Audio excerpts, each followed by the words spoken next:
Hai, selamat datang di Teman Mobil. Nih, di belakang gue ini udah ada mobil yang imut, lucu, dan menggemaskan ya. Ya, inilah Honda Brio Satria tipe E. Nah, kira-kira apakah mobil ini layak untuk dibeli? Saksikan terus di Teman Mobil. Kedekatan, woi, kedekatan.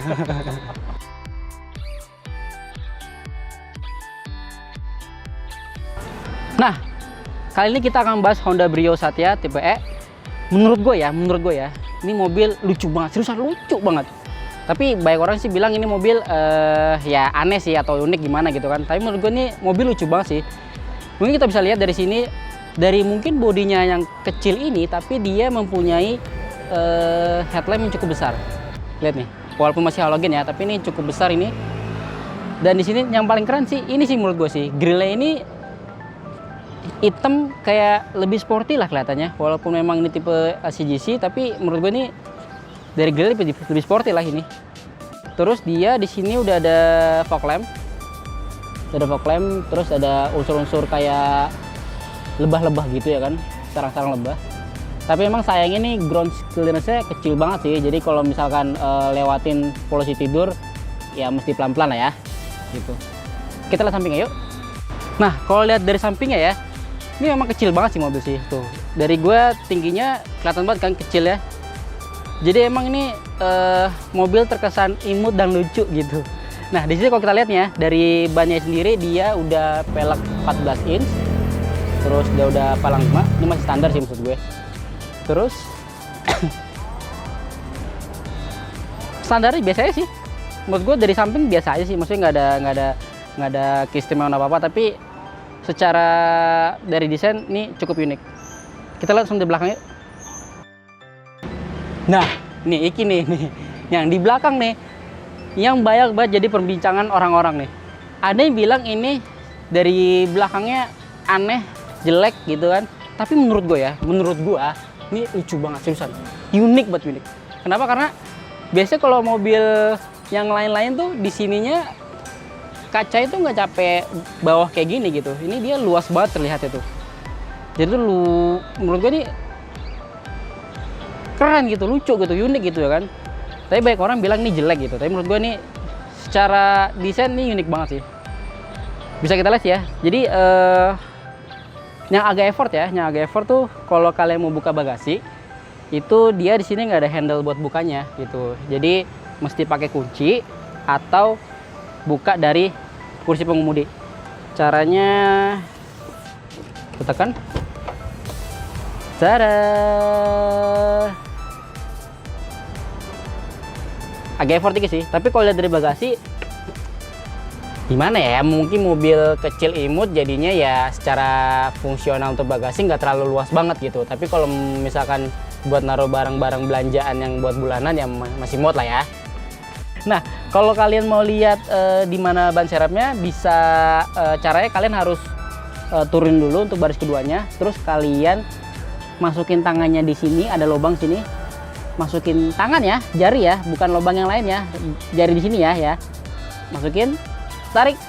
Nice. Nah, di sini ban serepnya. Gampang, mudah dan unik ya. Nah, kalau kita masuk ke dalam, ya, kita masuk dulu ke dalam. Kita nyalain dulu. Oke, gue sekarang di kursi pengemudi ya. Memang sih ya kalau dari gue sih cukup luas sih untuk dari sisi pengemudinya, cukup nyaman lah. Mungkin kita bisa lihat di sini dari segi secara fiturnya, ini head unit yang aslinya langsung. Ini beda dengan tipe yang sebelumnya. Kalau head unit langsung nih, ini nih dari AC-nya sih udah tombol-tombol begini. Kalau tipe yang sebelumnya tuh puter-puter kayak kompor gas lah gitu. Ini udah ada, jadi ada tombol-tombol digital gitu. Ini untuk radio juga gitu. Nah ini sayangnya ini masih nggak bisa Bluetooth, jadi kalau misalkan mau dengerin lagu tuh harus menggunakan tombol aux ini di sini.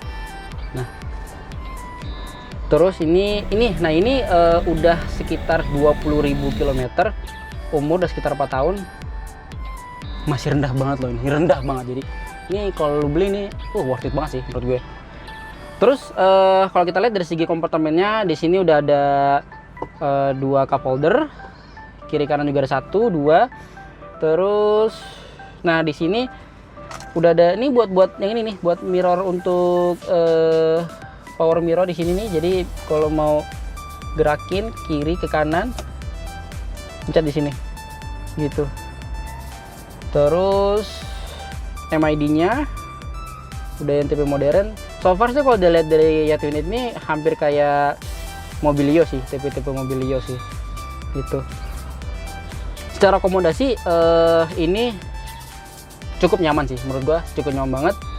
Karena mungkin kalau buat anak muda gitu ya kan, yang mahasiswa atau yang masih SMA ini masih muat lah, masih nyaman lah menurut gue. Masih kelihatan keren, imut gimana gitu ya kan.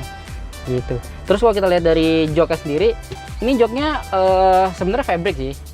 Aslinya fabric, tapi di sini udah dikasih sarung kulit gitu. Jadi nggak masalah juga. Jadi kalau mau nyari yang aslinya tinggal dibuka aja ini. Terus kita lihat apa lagi? Kita lihat ke belakang dulu langsung. Sekarang gue di baris kedua. Dibilang lega sih, ya cukup lega sih kalau ukuran untuk gue yang 170 cm. Secara reklumnya juga cukup lega, headroomnya juga cukup lega. Di sini dia untuk apa namanya, power window sendiri sudah elektrik. Kalau tipe-tipe komputer yang lain tuh masih ankle gitu ya, masih ankle ya. Jadi di sini udah elektrik. Jadi ini salah satu keunggulan dia sih, gitu. Terus di sini udah ada, sayangnya di sini nggak ada cup holder di bagian pintunya. Cuman ada satu doang di tengah ini, gitu. So far sih kalau dari segi akomodasinya untuk ukuran yang 170 cm ini cukup nyaman sih, gitu. Secara fungsional ini cukup nyaman lah. Ya, kesimpulannya adalah ini mobil sekitar tahun 2016, kilometernya masih 20 ribuan. Kalau harga barunya itu sekitar 175 ke atas lah. Nah, kalau harga bekasnya sekitar 130 jutaan ke atas lah. Jadi menurut gue sih worth it banget dibeli. Kalau kalian mau beli yang baru ataupun yang beli yang bekas pun, ini masih worth it untuk dibeli sih menurut gue gitu. Jadi kalau kalian punya duit lebih ya beli baru lah. Kalau misalnya kalian duitnya masih pas-pasan, ya bekas juga is oke lah gitu. Jadi menurut gue ini worth it banget untuk dibeli. Nah, kalau kalian ingin membeli Honda Brio Satya ini, kalian bisa langsung cek di link deskripsi di bawah, atau kalian ada pertanyaan bisa langsung share di kolom komentar. Nah, kalau kalian ingin melihat mobil-mobil review-review yang lain, bisa cek di sini. Nah, itu saja. Sekian dari saya. Salam teman mobil.